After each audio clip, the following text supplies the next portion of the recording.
नमस्कार। खबर फास्ट की बेहद ही खास पेशकश सवाल आपका देख रहे हैं आप और आपके साथ मैं हूं शाहबाज खान।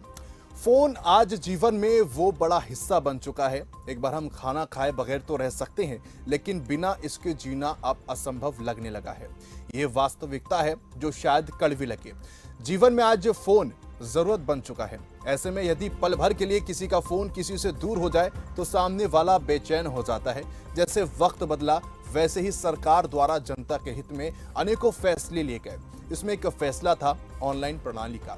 बदलते वक्त के साथ जो है अधिकतर लोगों ने इसे अपना भी लिया और ऐसे में जो है परिणाम सबके सामने आ रहे हैं। परिणाम जो है साइबर ठगी के मामले लगातार बढ़ रहे हैं।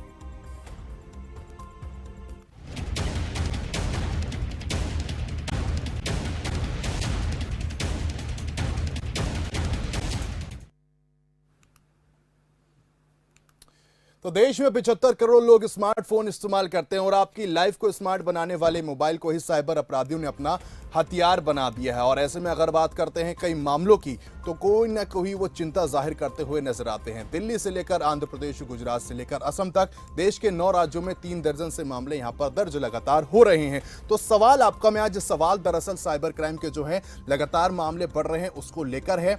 आपको जो हम अब सवाल दिखाने जा रहे हैं उसके माध्यम से हम जानेंगे कि आज जो है जिस तरीके से मामले बढ़ रहे हैं वो पीछे उसकी वजह क्या है। अगर ठगी का शिकार हैं तो क्या करें, सबसे बड़ा सवाल। कैसे कटघरे में लाए जा सकते हैं साइबर के अपराधी, और ऐसे में अगर आप भी इसका शिकार हो चुके हैं तो आपको ऐसे में क्या करना है। फिलहाल क्या बैंकिंग फ्रॉड के शिकार लोग वापस पा सकते हैं पैसे, ये तमाम बड़े सवाल हैं। ठगों ने खाते से उड़ाए पैसे तो कैसे कानूनी मदद ली जा सकती है।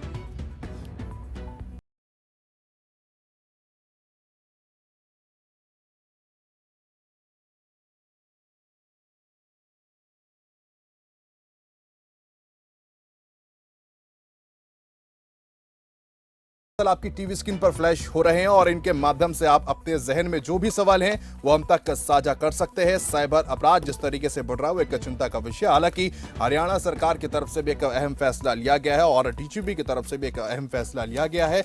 ऐसे में जो आपके जहन में सवाल हैं आप जरूर इस कार्यक्रम के माध्यम से एक्सपर्ट से जानें आपको किन किन दिक्कतों का सामना करना पड़ रहा है और ठगी अगर आपके साथ हुई है तो आप उससे कैसे बच सकते हैं। तो चलिए कार्यक्रम की शुरुआत करते हैं और मेहमानों से आपका तारुफ कराता हूं। दो मेहमान हमारे साथ जुड़ गए हैं। विजेंद्र नेहरा हैं, बीजेपी प्रवक्ता है, राजेश राणा है, साइबर एक्सपर्ट है। आप दोनों का बहुत स्वागत है। विजेंद्र जी, पहला सवाल मेरा आपसे है। जिस तरीके से हम देख रहे हैं हॉटस्पॉट का चयन हो गया है और खासतौर पर हरियाणा की बात करते हैं, हरियाणा में ज्यादातर पर जो है डीजीपी की तरफ से फैसला लिया गया है कि भाई सभी पुलिस स्टेशनों पर, थानों पर ये इत्तला कर दिया गया है कि अगर किसी के साथ भी ठगी होती है उसको तुरंत एफआईआर दर्ज की जाए। सवाल यह है कि सरकार काम कर रही है, शासन प्रशासन काम कर रहा है, लेकिन ये मामले क्यों बढ़ रहे हैं सर? देखिए खान साहब, जी। जिस तरह से माननीय गृह मंत्री श्री अनिल विज जी के नेतृत्व में हरियाणा सरकार ने साइबर अपराध को रोकने के लिए ये कदम उठाया है, मैं इसके लिए हरियाणा सरकार, माननीय गृह मंत्री श्री अनिल विज जी और हरियाणा पुलिस, हमारे डीजीपी साहब, इन सब की बहुत प्रशंसा भी करता हूं और इनको हरियाणा प्रदेश की और देश की जो जनता इस महा ठगी के कारण परेशान है, उनका जो खून पसीने की गाड़ी कमाई जो इन हैकर्स ने हैक की है, बहुत बड़ी राहत एक मिली है। क्योंकि छोटा अभियान नहीं था, बहुत बड़ा अभियान था। जी। पुलिस बहुत दिन से इसकी तैयारी कर रही थी और 27-28 अप्रैल को मध्य रात्रि के बाद में जिस तरह से लगभग 5000 से अधिक पुलिस कर्मियों की 102 टीमों ने नूह के 14 गांवों में एक साथ छापेमारी की थी। इस रेड से अब तक देश भर में लगभग 100 करोड़ रुपए की साइबर ठगी का खुलासा हुआ है। 125 से अधिक संदिग्ध हैकर्स को हरियाणा पुलिस ने हिरासत में लिया है। ये महाठग फर्जी सिम कार्ड के आधार पर ठगी करते थे जी। और इसके साथ साथ देश भर के लोगों से ठगी करने के साथ साथ ये लोग फर्जी अकाउंट खुलवा के उस अकाउंट के अंदर इस पैसे को डलवाने का काम करते थे। हमारे फरीदाबाद के पुलिस कमिश्नर श्रीमान विकास अरोड़ा जी से मेरी एक दिन चर्चा हुई थी। वो बहुत पहले से इस अभियान में लगे हुए थे और मेरे अपने फरीदाबाद जिले के 500 से अधिक पुलिसकर्मी इस अभियान में शामिल थे। तो मैं मानता हूं कि बहुत बड़े स्तर पे इसको पकड़ा गया है। दूसरा, लगभग 28,000 जो केस हैं पूरे देश भर के अंदर से, वो इसमें संलिप्त मिले हैं, जिसका समाधान निकलने की उम्मीद है। और 100 करोड़ रुपए एक बहुत बड़ा अमाउंट होता है जो इसकी साइबर ठगी, मुझे लगता है देश में अपने आप में ये एक अलग ही उदाहरण है कि इतने सारे पुलिस वालों की नहीं टीम सर, वो भी ठीक रात में है जाकर सर, के ठीक उनको पकड़ा है, ठीक है। मैं कह रहा हूं सरकार काम कर रही है, शासन प्रशासन काम कर रहा है, लेकिन सवाल यह है जिस तरीके से हैकर्स नायाब तरीके अपना रहे हैं, आखिर वो हमसे ज्यादा एडवांस कैसे हो चले?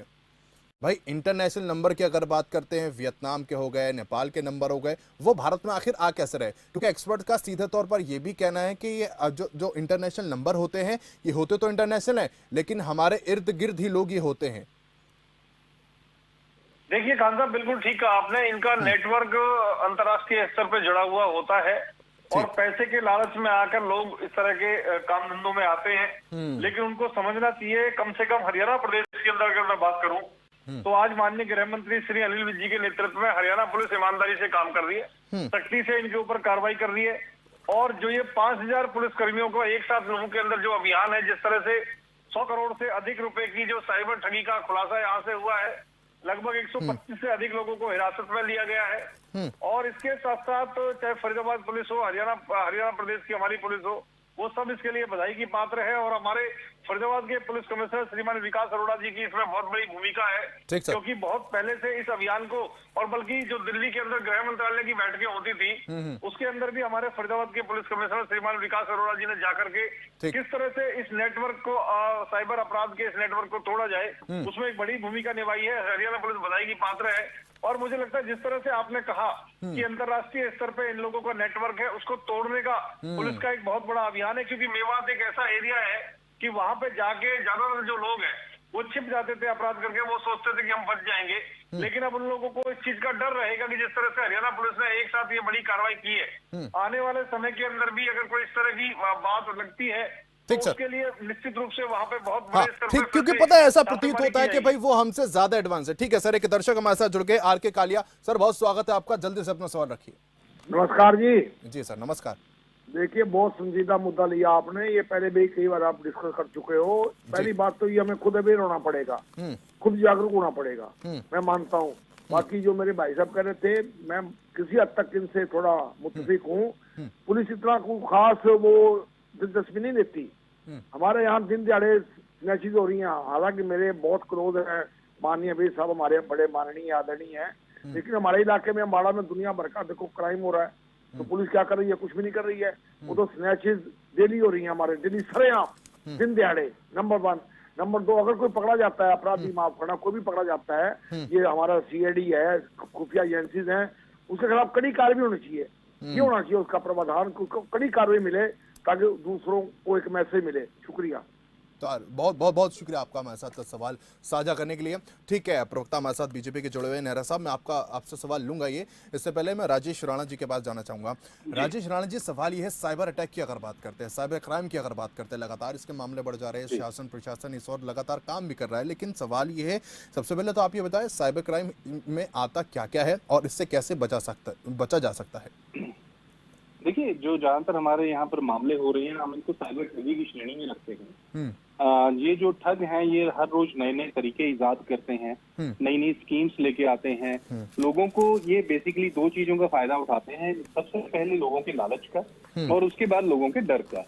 अगर हम लालच की बात करते हैं तो ज्यादातर ये लोगों को स्कीम्स लेके आते हैं, लोगों के पास अलग अलग तरह का उनको लालच देते हैं। कभी लॉटरी का लालच आता है, कभी कुछ होता है। और डर का अगर मैं उदाहरण देता हूँ, जैसे सेक्सटॉर्शन के मामले हैं, जैसे कुछ लड़कियां कॉल करती हैं, वो अपने कपड़े उतारती हैं और उधर से वीडियो रिकॉर्डिंग शुरू हो जाती है, तो उसमें लोगों को बदनाम करने का डर दिखा के उनसे एक्सटॉर्शन करते हैं। तो ज्यादातर ये इस तरह के 2 मामले आते हैं। अगर अभी मैं अपनी बात करूं कि मेरे पास अभी पिछले कुछ दिनों में काफी सारे इस तरह के मामले आए हैं, जहां पर लोगों को एक क्रिप्टो करेंसी में इन्वेस्टमेंट के नाम पर टेलीग्राम ग्रुप्स में जोड़ा जा रहा है। उनको बोला जा रहा है कि हम लोगों ने कॉइन लॉन्च किए हैं, अभी ये कॉइन 10 पैसे का है, कल को ये 10 रुपए का हो जाएगा, तो आपको 100% 100 गुना के आसपास आपको इसमें रिटर्न मिलेगा। और इसमें बहुत बड़े अच्छे लेवल के लोग, पढ़े लिखे लोग इनके शिकार हो रहे हैं। और ये एक इस तरह के जो हर रोज इनका एक तरीका नहीं है, ये हर रोज नया तरीका लेके आते हैं। कभी आपको बैंक की एक वेबसाइट बना लेंगे, बिल्कुल फिशिंग वेबसाइट, जहां पर आप लोग जाके अपनी अकाउंट डिटेल्स उनसे शेयर कर लेते हैं। तो इनके पास हर महीने, हर हफ्ते एक नया तरीका होता है। जी ठीक है, एक दर्शक हमारे साथ जुड़ गया, प्रेम। बहुत स्वागत है, जल्दी से अपना सवाल रखिए। तो सबसे बड़ी मुश्किल तो है ना, आरबीआई की नोटिफिकेशन या किसी भी ये नोटिफिकेशन आ जाती है कि अपना अपडेट कराइए, फलाना चीज अपडेट कराइए, बैंकों में जाइए। हम लोगों को क्या है कि जो 50 साल से ऊपर के जितने आदमी हो उनको टेलीफोन का ये पता नहीं है कि कैसे किया जाए। देश को बहुत एडवांस ले जाने की चेष्टा कर रहे हैं, 2050 में ले जाने की चेष्टा कर रहे हैं, लेकिन बताया नहीं गया है कि वो आदमी जो 50 के ऊपर है वो कैसे करेंगे। दूसरी बात यह है, जो साइबर एक्सपर्ट हमारे बैठे हैं इन चीजों को पकड़ने के लिए, वो जो कर रहे हैं उनसे एक्सपर्ट नहीं है ज्यादा, इसलिए इसमें पकड़ाई में नहीं आ रही है। तो सोचने की प्रेम जी, चीज है, ऐसा नहीं कह तो सकते कि जो कर रहे हैं, ठीक है, ऐसा नहीं कह सकते। हमारी जांच एजेंसियां जो हैं, हमारे जो पुलिस शासन प्रशासन है, वो लगातार इस और काम भी कर रहे हैं। क्या होता है, नया तरीके अपनाए जाते हैं। ठीक है, बहुत शुक्रिया आपका सवाल मैं समझ गया। विजेंद्र जी, आपसे मेरा सवाल है, जिस तरीके से यहाँ पर प्रेम ने इशारा भी करा है, अगर ग्रामीण क्षेत्रों की हम बात करते हैं तो सबसे बड़ा सवाल ये है, वहां पर लोगों को फोन यूज करना नहीं आता है। अगर उनका पैसा जो है डिडक्ट हो जाता है, वो गूगल पे सर्च करते हैं तो उनके पास जो एडवर्टाइजमेंट के तौर पर होता है, वहां से कॉल आती है और वो उनको तरह तरह की चीजें बताते हैं, ओटीपी के तौर पर पे का ऑप्शन उनको बता देते हैं और उनके पैसे ऐसे में जो है उसमें से डिडक्ट हो जाते हैं। तो इससे बचने के लिए भी यहाँ पर इस और काम करने की जरूरत है। और सवाल यह है कि ऐसे में ग्रामीण क्षेत्रों की बात करते हैं तो लोगों को जागरूक करने की भी जरूरत है। बिल्कुल, देखिए सावत जी, जिस तरह से आपने बताया, इसका जागरूकता एक सबसे रोकने का एक सबसे बड़ा एक प्रयास है कि अगर जागरूक हम लोग रहें, किसी की भी अनजान जो कॉल है उस पर अपना पूरा विवरण उसको ना दें, सावधानी बरतें, लालच में ना फंसें और अपना आधार कार्ड की डिटेल हो या फिर ओटीपी नंबर वगैरह जो वो लेते हैं उसमें उसके अनुसार उनको जानकारी ना दें, तो इससे बहुत हद तक हम बच सकते हैं। दूसरा, आज की डेट में जो बैंक की जानकारी है, जो हमारे आधार कार्ड की जानकारी है, उसको हम अगर किसी को बैंक लोन के लिए अन्य डॉक्यूमेंट्स के तौर पे भी अगर देते हैं तो उसमें पर्पस को थोड़ा लिख के उसमें अगर मेंशन करें तो उससे भी कहीं ना कहीं बचा जा सकता है। लेकिन फिर भी अगर कोई फंसा है इसके चंगुल में, तो हरियाणा सरकार ने जागरूकता के अभियान भी इसमें चलाए हुए हैं, हरियाणा पुलिस ने भी जागरूकता के अभियान चलाए हुए हैं और हरियाणा एक पहला राज्य ऐसा है देश के अंदर जिसने साइबर थानों की अलग से स्थापना की है। मेरे फरीदाबाद जिले के अंदर, हरियाणा प्रदेश के अंदर अलग से थानों की व्यवस्था की है जो साइबर ठगी के मामलों को विशेष रूप से देखते हैं।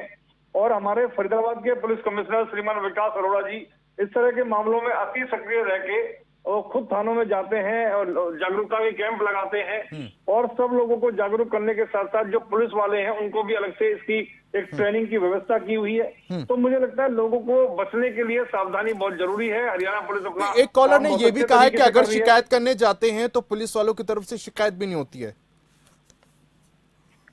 देखिए सावत जी, मैं वही बता रहा हूँ कि नॉर्मल जो पुलिस के जो अधिकारी हैं या कर्मचारी हैं उनको भी इसके बारे में जानकारी कम रहती है। इसीलिए हरियाणा सरकार ने जो विशेषज्ञ हैं जो साइबर ठगी को रोकने में जो कामयाब हैं, अब देखिए हरियाणा स्तर पे अगर मैं बात करूं तो डीजीपी हरियाणा ने 40 लोगों की एक ऐसी विशेषज्ञ कमेटी बनाई है जिसने नूह के अंदर लगभग 5000 हमारे जो पुलिसकर्मियों ने जो छापा मारा है, 102 लोगों की जो अलग अलग टीमें बनी थी और नूह के जो लगभग 14 गांवों के अंदर जो खंगाला है इसके अंदर 40 लोगों की विशेषज्ञों की जो टीम बनी है हरियाणा पुलिस की, वो साइबर ठगी के इन मामलों की जांच कर रही है। उनको राउंड अप हमने किया है, कोर्ट से उनको रिमांड पे लेके पूछताछ जारी है, 7 से 11 दिन की पूछताछ उनसे चली हुई है। तो हरियाणा पुलिस की बात हो या हरियाणा सरकार की बात हो, सबका अपनी तरफ से प्रयास है। ठीक सर, जनता को भी सावधान रहना चाहिए। जनता को भी सावधान रहना चाहिए। राजेश जी, सवाल मेरा आपसे यह है कि कोरोना की अगर हम बात करते हैं, कोरोना काल के दौरान जो है सोशल मीडिया पर हम इतने एक्टिव हो गए हैं, वहां पर हम अपना नंबर तो डाल ही देते हैं। और दूसरा सवाल मेरा यह है कि भाई हम काम क्या करने जा रहे हैं, वो काम करने से पहले हम जो है सोशल मीडिया पर बता देते हैं। और ऐसे में सवाल ये होता है कि प्राइवेसी लॉक, वहां पर प्राइवेसी लॉक करना भी बेहद जरूरी है। मैं चाहूंगा कि आप इस पर प्रकाश डालें और दर्शकों को बताएं ये कितना अहम है। देखिए, प्राइवेसी मैं हमेशा कहता हूँ सभी से कि अपना प्राइवेसी का बिल्कुल ध्यान रखें, अपनी पर्सनल डिटेल कभी शेयर मत करें। फोन नंबर्स, आपके घर के एड्रेसेस, काफी लोगों को एक आदत है वो कहीं पर भी जाते हैं, कहाँ से कहाँ ट्रेवल कर रहे हैं, कितने दिन के लिए ट्रेवल कर रहे हैं, क्या खाएंगे, क्या पिएंगे, क्या खरीदेंगे, वो सब लोग सोशल मीडिया पे एडवर्टाइज कर रहे हैं। जो क्रिमिनल्स होते हैं वो इनकी प्रोफाइलिंग करते हैं। प्रोफाइलिंग करने के बेसिस पे वो अपने एक तरह से शिकार की लिस्ट तैयार करते हैं कि किन किन को टारगेट किया जा सकता है। वहां से उनको एक बड़े आसानी से टारगेट मिल जाते हैं। एक छोटी सी चीज मैं यहाँ पर जोड़ना चाहूंगा, नेहरा जी के ने जैसे कहा कि बहुत सारे साइबर थाने बनाए गए हैं, एक बहुत अप्रिशिएटिव स्टेप है, हम बहुत अप्रिशिएट करते हैं इसको। लेकिन हम जब मैं मामलों को देखता हूँ कि मामले इतने ज्यादा हैं कि सिर्फ इनको साइबर थाने हैंडल नहीं कर सकते, और इस क्राइम को अगर हम साइबर में से निकाल के नॉर्मल ठगी की तरह हर थाने को एक इन्वेस्टिगेशन पावर दे देंगे तो शायद इस पे और ज्यादा बेनिफिट मिलेगा और ज्यादा केसेस सॉल्व होंगे, क्योंकि ये सारे ठगी के मामले हैं। यहाँ पर कोई भी ऐसा चीज नहीं है सिवाय फोन के जो इसको साइबर से जोड़ता हो। हम इसको साइबर क्राइम तो मान लेते हैं लेकिन क्योंकि दूर बैठ के किया जा रहा है, लेकिन है ये नॉर्मल ठगी का मामला। तीसरा, इसको जब अगर हमें और अच्छे तरीके से इन्वेस्टिगेट करना है तो हमें जो कोऑपरेशन है स्टेट पुलिस का, वो एक दूसरी स्टेट के साथ हमें कोऑपरेट करना पड़ेगा। अभी मैं आपको एक छोटा सा एग्जांपल देता हूँ कि एक कॉल आता है आपको एक फोन पे, मान लीजिए जो कॉलर है वो गुड़गांव में बैठा है, लेकिन उसका जो पैसा है वो डिपॉजिट हो रहा है किसी के अकाउंट में जो तमिलनाडु में बैठा है, लेकिन उस पैसे को विड्रॉ कर रहा है कोई कोलकाता में बैठा है। तो इसमें 3 से 4 स्टेट इन्वॉल्व हो जाती है। जो हमारी पुलिस डिपार्टमेंट है इसके लिए इन्वेस्टिगेशन में काफी दिक्कत होती है उन अकाउंट्स को ब्लॉक करना। जब तक वो ब्लॉक करने के लिए जाते हैं वो पैसा आगे से आगे बहुत सारे अकाउंट्स में ट्रांसफर हो जाता है। अगर ये स्टेट पुलिस डिपार्टमेंट्स आपस में अगर कहीं भी, अगर मान लीजिए तमिलनाडु में से पैसा विड्रॉ हुआ है या तमिलनाडु में पैसा डिपॉजिट हुआ है, तो बाय डिफॉल्ट उसको एक तमिलनाडु के उस पर्टिकुलर एरिया में ट्रांसफर कर दिया जाए जहां से वो एक्शन ले सकें। पुलिस के पास आज की डेट में एक फिजिकल मूवमेंट का बहुत बड़ा ब्लॉकेज है। अब एक आपके पास 10,000 20,000 की अगर मान लीजिए कहीं फ्रॉड की कंप्लेंट आती है और जो एक्यूज है, जो क्रिमिनल है, वो कहीं पर झारखंड में बैठे हैं, कहीं बंगाल में बैठे हैं, तो पुलिस के लिए वहां पर ट्रेवल करना एक मामले के लिए बड़ा मुश्किल हो जाता है। लेकिन अगर हम इनको क्रॉस स्टेट अगर हम ट्रांसफर कर पाए, वहां की लोकल पुलिस इसको हैंडल करे, उनकी रिस्पॉन्सिबिलिटी तय कर दी जाए कि अगर आपके एरिया से ये अपराध हो रहा है तो ये सारे केसेस आपने इन्वेस्टिगेट करने हैं और इनको कंक्लूजन तक लेके जाना, तो इसमें काफी अच्छे तरीके से हमें हेल्प मिल सकती है। एक और चीज छोटी सी मैं इसमें जोड़ना चाहता हूँ, इन क्रिमिनल्स को इतनी आसानी से इतने सिम कार्ड कैसे अवेलेबल हो जाते हैं। अभी नेहरा जी ने जैसे कहा कि 5,000 पुलिस ऑफिसर्स ने रेड किया, 125 लोगों को अरेस्ट किया, तो उनके पास से कितने हजार सिम कार्ड मिले हैं, कितनी इजीली उनको सिम कार्ड अवेलेबल है।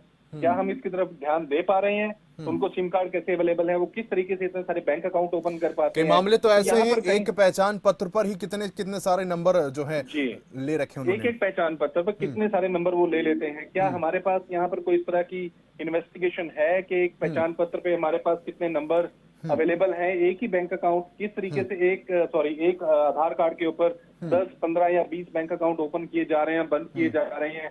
तो हम इन चीजों को अगर थोड़ा सा एक स्टेप आगे लेके चलेंगे तो शायद हम इस पे एक और बेटर तरीके से लगाम लगा पाएंगे, इसको कम कर पाएंगे। ठीक, नेहरा जी आपने सुना, अगर केंद्र स्तर पर, राज्य स्तर पर नहीं, केंद्र स्तर पर काम करने की जरूरत है और स्टेट की जो भी पुलिस है उसके साथ कोऑर्डिनेट करने की जरूरत है, और तमाम जो है सवाल राजेश जी ने उठाए हैं, इसको लेकर आप कितना इत्तेफाक रखते हैं इस बात से?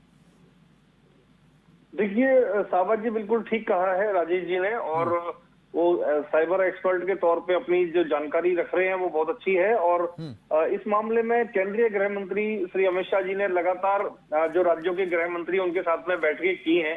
मुझे ध्यान है अभी लगभग 1 महीने पहले मेरे फरीदाबाद जिले के अंदर होटल राजन सूरजकुंड में एक 3 दिन की बैठक देश भर के सभी गृह मंत्री और डीजीपी के साथ में उन्होंने की थी। तो लगातार केंद्रीय गृह मंत्री से लेकर के केंद्र सरकार से लेकर राज्य सरकारों तक सभी इस विषय में बड़े चिंतित है, क्योंकि पिछले लगभग 1 से 2 साल के अंदर ये साइबर अपराध के मामले बहुत तेजी से बढ़े हैं। हरियाणा सरकार ने जहां साइबर ये थाने अलग से खोले हैं, जैसे अभी राजेश जी बता रहे थे, तो हमारे जो थाने हैं उसके अंदर 1 से 2 साइबर एक्सपर्ट उनको भी अलग से अपॉइंट करना शुरू कर दिया है। वो बहुत सी जगह हो चुके हैं, बाकी जगह वो प्रक्रिया में है। लेकिन फिर भी मैं कहता हूँ कि चाहे सरकार हो चाहे पुलिस हो, हम सब लोग अपने लेवल पे प्रयास कर रहे हैं। इसमें जनता की जागरूकता का बहुत बड़ा मायने है, क्योंकि मैंने देखा एक मेरे पड़ोस का व्यक्ति था, उससे इन्फॉर्मेशन मांगी किसी ने, उसने दे दिया और 50,000 रुपए उसके अकाउंट से गायब हो गए। तो थोड़ा सा जानकारी हमें भी लेनी चाहिए कि हम किसको और क्या जानकारी क्यों दे रहे हैं, उस बारे में थोड़ा जागरूक होने की जरूरत है। बाकी भरोसा करके भी, जैसे मैं एक बड़ा अजीब सा एक मामला आया था, मेरे यहाँ पे नजदीक एक मलेना गाँव है, उनको भैंस खरीदनी थी और भैंस खरीदने के लिए उन्होंने देखा तो किसी ने बोला जी मेरे अकाउंट में पेमेंट डाल दीजिए और फिर आप भैंस लेने आ जाइए। उन्होंने पूरा पैसा डाल दिया, उसके बाद वो गायब हो गया। तो थोड़ा सा लोगों को जल्दी विश्वास नहीं करना चाहिए इस मामले में, क्योंकि कोई भी चीज अगर आप करें आमने सामने अगर आप करेंगे तो वो ज्यादा बेहतर है, नहीं तो फिर आप पूरी तरह से अपने आप को आश्वासन देने के बाद में ही इस तरह की मूवमेंट में करें। बाकी हरियाणा सरकार और हरियाणा पुलिस, चाहे वो केंद्र की पुलिस है, चाहे वो हरियाणा पुलिस है, चाहे वो दिल्ली पुलिस है, सभी लोगों ने आसपास के जितने भी राज्य हैं हमारे, सबके डीजीपी ने आपस में मिलकर नशा तस्करी को और साइबर क्राइम को रोकने के लिए, अपराध को रोकने के लिए एक पूरी ठीक टीम है, अपराध को रोकने के लिए काम उसके किए जा रहे हैं। परिणाम ठीक सामने आए है, हैं। ये हार्ड वर्क और स्मार्ट वर्क की भी यहाँ पर जरूरत है, लेकिन सवाल ये है कि बेरोजगारी भी एक बड़ा मुद्दा है। जिस तरीके से हम देखते हैं भाई, जॉब के ऑफर आते हैं, वहां पर कहते हैं 300 रुपए आप डालो, 400 रुपए आप डालो, आपकी जॉब लग जाएगी। ऐसे जो प्रोसेस है ये चेन बनती चली जाती है और जो शख्स है उसको जॉब मिल नहीं पाती है। तो बेरोजगारी भी एक बड़ा मुद्दा है। देखिए, निश्चित रूप से बेरोजगारी तो शुरू से एक मुद्दा रहा है, लेकिन हमारी सरकार ने बहुत हद तक उस मुद्दे को समाधान उसका करने का हमने प्रयास किया है। जैसे 8-9 साल के अंदर हरियाणा प्रदेश के अंदर हमने 1,05,000 सरकारी नौकरी देने का काम किया है, ईमानदारी और योग्यता के आधार पर। और प्राइवेट सेक्टर के माध्यम से लगभग 9 से 10 लाख लोगों को हमने प्राइवेट सेक्टर में रोजगार के माध्यम से जोड़ा है। नई शिक्षा नीति जो लेके आए हैं उसमें स्किल पे बहुत फोकस किया गया है। हमारे पलवल जिले के दूधौला गांव के अंदर 100 एकड़ जमीन में श्री विश्वकर्मा कौशल विश्वविद्यालय हमने बना के तैयार कर दिया है। वहां पे क्लासें लगनी शुरू हो गई है। लगभग 10 से 20 हजार बेरोजगार युवा हर साल वहां पे हुनरमंद और स्किल प्राप्त करके निकलेंगे, जो रोजगार मिलने में उनकी बहुत मदद करेगा। तो हरियाणा सरकार, चाहे वो स्किल डेवलपमेंट सेंटर हो, चाहे प्राइवेट जॉब हो, चाहे सरकारी जॉब हो, और हरियाणा प्रदेश के अंदर विशेष तौर पे जो प्राइवेट इंडस्ट्री है उनके अंदर कौशल रोजगार निगम के माध्यम से जो हरियाणा सरकार ने एक अपनी कंपनी बनाई है, उसके माध्यम से भी बेरोजगार युवाओं को हम लोग रोजगार देने का काम कर रहे हैं। एक सक्षम युवा योजना के माध्यम से 100 घंटे काम के बदले में हम बेरोजगार युवाओं को उसकी एजुकेशन के हिसाब से पैसे देने का काम करते हैं। तो सरकार अपने लेवल पे पूरी तरह से चलिए, सरकार अपने लेवल पे काम कर रही है। राणा साहब, आपसे मैं आखिरी जो है कमेंट लेना चाहूंगा। पिछले 20-22 साल की अगर बात करते हैं, लगातार जो है पहले एसएमएस के जरिए एडवर्टाइजमेंट होता था ब्रांड का, लेकिन अब व्हाट्सएप के थ्रू यहाँ पर ब्रांड का जो है एडवर्टाइजमेंट होता है। कई बार ऐसा होता है कि भाई हम फेसबुक के माध्यम से लॉग इन कर लेते, तो वहां पर भी प्राइवेसी की जरूरत है। बिल्कुल जरूरत है। देखिए, अपनी फेसबुक पे अगर मैं बात करता हूँ, आज की डेट में ज्यादातर युवा जो है इंस्टाग्राम पे हैं, जो थोड़ा सा एज्ड लोग हैं 35 प्लस, वो ज्यादातर फेसबुक पे हैं। अपनी प्राइवेसी को हमेशा लॉक रखिए, और फेसबुक जो है आपका डेटा हमेशा ट्रैक करती है, वहां पर उस डेटा को और उस ट्रैकिंग को ऑफ रखिए। ये एक बेसिक सेटिंग है जो आप सभी को करनी चाहिए, जहां से आप अपना जो प्राइवेसी है उसको आप बचा सकते हैं। ठीक सर। आपकी जो प्रोफाइल है, प्रोफाइल में कभी भी अपने फोन नंबर्स, अपने घर का एड्रेस शेयर मत कीजिए। ठीक sir, this is very important. चले, बहुत शुक्रिया आप दोनों का हमारे साथ इस चर्चा में शामिल होने के लिए। तो लगातार मामले बढ़ रहे हैं, लेकिन एक चिंता का विषय है। सरकार की तरफ से काम किया जा रहा है, लेकिन देखने वाली बात है कि जिस तरीके से एडवांस जो है साइबर अटैक जो कर रहे हैं, साइबर क्राइम जो बढ़ रहे हैं, वो एक चिंता का विषय। सरकारें काम कर रही हैं, शासन प्रशासन काम कर रहा है, लेकिन उसके बावजूद भी मामले बढ़ रहे हैं, जो कि एक चिंता का विषय है। हालांकि हरियाणा के जो डीजीपी हैं उनकी तरफ से जो है पूरे इंतजाम किए गए हैं, और अब ऐसे में देखने वाली बात है कि कौन कौन इसमें आरोपी पाया जाता है और उन पर कब तक कार्रवाई होती है। फिलहाल मेरे साथ आज इस खास कार्यक्रम में सिर्फ इतना ही। नमस्कार।